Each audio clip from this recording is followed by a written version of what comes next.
Warning. The following video contains strong language that some viewers may find offensive or disturbing. What was something your family did that you didn't realize wasn't normal until you did it in front of others? My mom is a yawn yeller.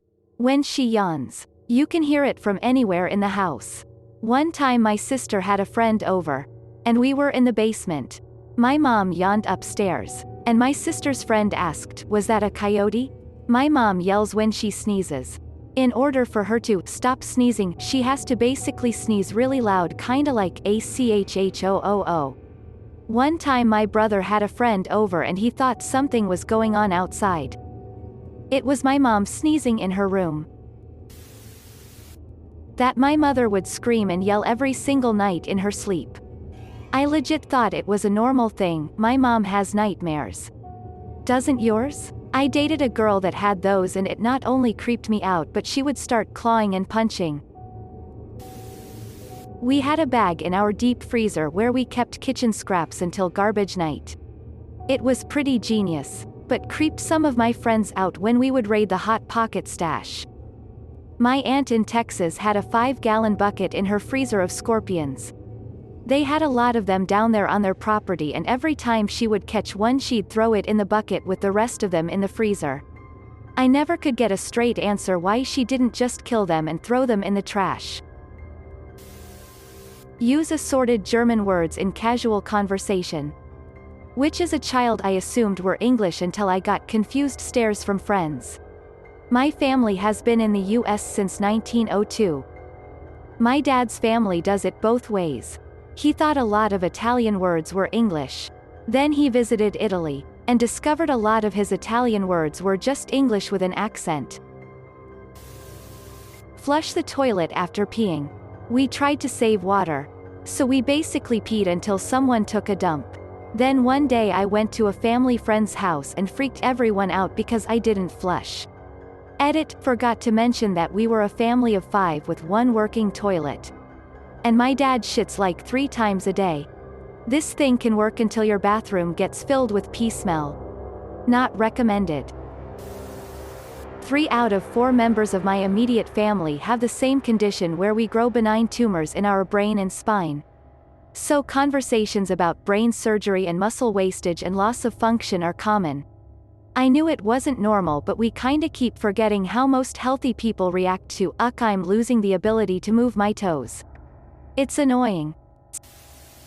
My mom and I have had this inside joke where we go, "Don't talk to me" or "Don't even look at me" in response to stupid shit. I don't remember how or when it started, but I've been doing it since I was a wee kid. I didn't realize how odd it was until I said, "Fine. Don't talk to me then," in response to my mom telling me I couldn't get a video game I asked for and a woman in the aisle with us got offended. She pulled my mom aside and told her I don't need to be talking to her like that and she needs to teach me how to respect her LMAU. My mom explained that it's a joke that we do but she doesn't think the woman believed her. People are absolutely baffled that my parents are still friends after separating. That my dad and my stepdad get along so well. They even kept living together until mom bought her house. Dad kept the original house. And when my stepdad came to visit from his home country, he'd stay at home too. My parents hold no ill will towards each other at all, and have always gotten along well. They just grew into different people and realized they wanted different things out of life. Their houses are 10 minutes apart and they invite one another over for dinner all the time. They still help each other out when one of them needs something. They still do activities together, and they'll sometimes drive together to come visit me too. Many of my friends whose parents have separated have shared what amounts to horror stories about it. It sounds like a lot of separations are aggressive, violent even, and definitely not as chill as my parents' separation was. Seriously, the hardest part of all this for me is deciding whose house I'm staying at when I visit home. Lol. It seems far more common for parents to be very overtly cautious, controlling of their kids' activities. Not that my parents let us have free rein but they trusted my brothers and I to walk around the neighborhood, usually in big groups. Bedtimes weren't really enforced after like age 10. And never on weekends. Ironically, later I was pretty often the safe friend to the more cautious parents. Because I turned out real boring. I was probably a bit of a special case because I've always had a touch of anxiety. But I think having my parents' trust kind of removed the rebellion of it. Everyone in the family, extended family included, likes each other and gets along.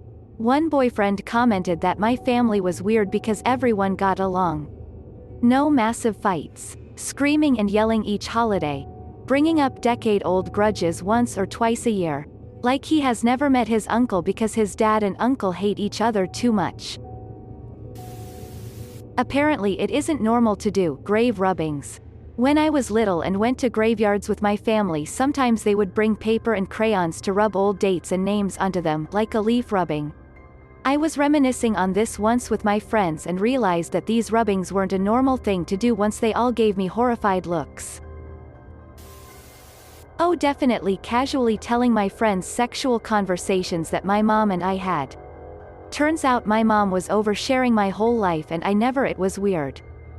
Mine would try to guess who masturbated and openly called out my brother at the dinner table for being caught jerking off. Keep in mind I was 7. Turns out that sarcasm is considered really offensive by a lot of people. For my father it was basically the default mode of conversation. And I was 23 years old when someone finally explained to me that, no, this is not how it works for most humans. My dad and I speak really sarcastically. But it's always a joke and we both understand that.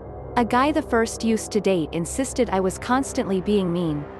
But I didn't think I was being mean at all. He said it clicked once he met my dad and saw the way we spoke to each other. Smoking indoors. I didn't do it. But my GF at the time had a veritable panic attack when we had my mother over for dinner. It was the first and only time my mother came to visit. I was born mid-70s. So I remember smoking in malls, planes, hospitals, etc. Both my parents were non-smokers, which made them unique enough. But still, every time someone came over, they'd pull out these giant ashtrays for their guests. Such a different time. Sleep after the meal during holiday get-togethers. Just the men. The women exchanged gifts. We would all go into the living room and watch football and kinda doze. No big deal. Did this once at my girlfriend's family Christmas and evidently I embarrassed her or maybe offended someone. Either way, I was the only one asleep while everyone else was energetic and conversing lively with family. I was woken up by girlfriend with an angry tone asking why I was asleep during the party. I was comfortable, relaxed, and we just had a lot of food. Made sense to me. My dad forces us to say I love you. I say I love you quite forcefully now and I don't mean to. When people say they love me, and they aren't my family, I stutter and kinda go blank. I think, shit, what do I say? How do I say it without it being forced? I was so used to ending phone calls with my children and my BF with, I love you, that one day I called in a pizza. When I was finished placing the order I told the guy, I love you. He answered back and said, yeah, okay. I felt so dumb. Saying, "Goddamn," after sneezing. That was an interesting day in first grade. My mom made up words. I didn't know this until I was an adult. Out in the world saying fake words and having no idea. Wankijad means when you been laying or sitting down and your pants need to be adjusted. Goo goo baby, small baby that still makes cooing sounds and probably still wears a diaper. Just the memorable one. There are so many. My parents were hardcore penny pinchers when I was growing up. Even though they both had decent jobs. Our water usage, among other things, was controlled and timed, which led to me washing dishes in a certain way that minimized the number of times I opened the faucet. Over the years, my parents' tedious money-saving methods began to fade, but a few things didn't. Our dishwashing method being one of them. One night, a friend of mine invited me over and I stayed for dinner. I offered to help with the dishes. It only took a few dishes before my friend was like, "What are you doing? Why are you washing in dirty water?" He then proceeded to turn the faucet wide open. I felt so damn wasteful at that moment. It felt like I was watching dollar bills go down the drain. I was expecting his parents to go off any minute for being so wasteful, but nothing happened. They probably thought I was weird for reusing the dirty water. This method of washing dishes was normal for them yet felt so taboo to me. I was 13 at the time. A family towel. We had a towel rack. And we'd just hang our towels. It wasn't designated to anyone in particular, and every few days we'd just replace the dirty towel with a clean one. In college, a friend came to visit our home when she very politely asked why we all use the same towel. It just never occurred to me that that was weird. Respond to sneezes with a sarcastic, "You are not blessed." I got a lot of weird looks in school from my teachers. I about killed a distant family member from a surprised laughing fit my response sent him into though. Lol. He was actually kind of impressed we had that sense of humor at our young age. The "if he hits you, it's okay to hit him back" rule. I'm say he, since I only have a brother. Just as long as it wasn't downright brutal or enough to have longer-term consequences that a string that lasts maybe 3 minutes. It was okay. Edit. We also don't have formal breakfasts or even lunches. Just dinners. And even those can get muddled. Breakfast because we all have widely varying sleep schedules. And lunch because we don't really have that much free time around noon. Apparently it's not normal for your parents to openly and graphically discuss their sex life with you. And it's definitely not normal for your parents to have multiple partners younger than you. Edit. Since so many are asking. My parents didn't start this behavior until I was an adult. When I say the partners are younger, I mean they're sleeping with college kids while I'm in my mid to late 20s. We stored bread in the microwave. Loaves, buns, rolls, you name it. To use the microwave we would pull it all out and then put it all back. Not sure why I didn't question this growing up. That's just where the bread was kept. Quote. Dancing around our Christmas tree. Not in like a satanic ritual sort of way. Only during the holidays and your usual Christmas songs are sung. Did this every Christmas throughout my childhood on my mom's side. Apparently it's a Danish tradition, I believe. I brought it up to my friends one time and they thought I was insane. Seemed normal to little Omi. I asked my friend's parents why there was only one mom. Thought everyone had two. Not the smartest of moves in the 80s. Ah, that is the sweetest. I've actually had 4 moms so far. My mom, mom's sister who partly raised me, dad's ex-wife and dad's current wife. I was raised for the first 10 years of my life by my mom and aunt. So assumed having only one birth parent was normal.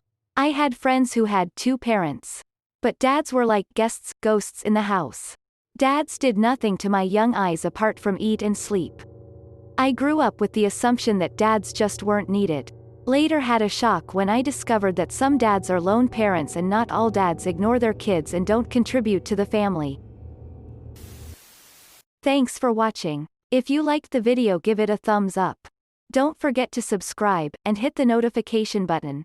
See you next time.